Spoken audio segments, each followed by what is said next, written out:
জ্বালানি তেল নিয়ে ভোগান্তি যেন কমছেই না। আরও খবর জানাতে নারায়ণগঞ্জ এবং নোয়াখালী থেকে যুক্ত হচ্ছেন আমাদের সহকর্মীরা। শুরুতেই চলে যাব নারায়ণগঞ্জে, সেখানে আছেন সহকর্মী আহসান সাদেক।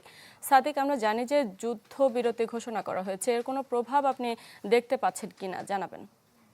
আমি ভরসা রাখি হিরন স্মার্ট ওয়াটার পিউরিফায়ারে। শারমিন, প্রভাব কিন্তু এখন ওইভাবে কিন্তু দৃশ্যমান দেখতে পাচ্ছি না আমরা। তবে নারায়ণগঞ্জের জ্বালানি তেলের অবস্থা জানাই, তাহলে নারায়ণগঞ্জে মূলত 4টি ডিপো রয়েছে, যে 4টি ডিপো থেকে নারায়ণগঞ্জ নয়, শুধু নারায়ণগঞ্জের পার্শ্ববর্তী যে সকল জেলা রয়েছে সেখানে কিন্তু তেল সরবরাহ করা হয়ে থাকে। এবং আমি যে স্থানটিতে আছি, নারায়ণগঞ্জের প্রাণকেন্দ্র অন্যতম জায়গাতে একটি পেট্রোল পাম্প।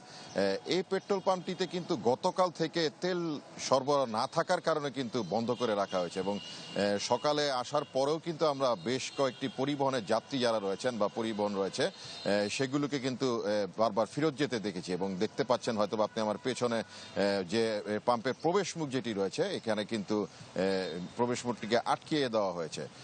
তো এই ক্ষেত্রে পেট্রোল পাম্পের যে মালিকরা রয়েছে তাদের সাথে আমরা কথা বলেছি, তারা যেটি জানাচ্ছে আসলে মূলত অন্যান্য সময় থেকে তাদের যে চাহিদা রয়েছে সেই চাহিদা অনুযায়ী কিন্তু কিছুটা ঘাটতি রয়েছে এবং ঘাটতির কারণে কিন্তু 24 ঘন্টা পাম্পের যে তেল সরবরাহ সেটি দিতে গিয়ে কিন্তু তাদের হিমশিম খেতে হয়েছে।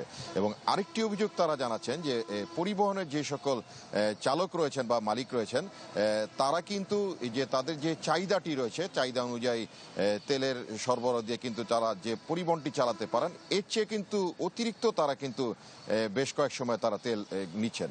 এবং সর্বশেষ যেটি জানাই যে নারায়ণগঞ্জের তেল অবৈধ যাতে মজুদ না করতে পারে এর জন্য কিন্তু জেলা প্রশাসনের পক্ষ থেকে কিন্তু সার্বিক তদারকি এবং অভিযান কিন্তু পরিচালিত হচ্ছে নারায়ণগঞ্জে।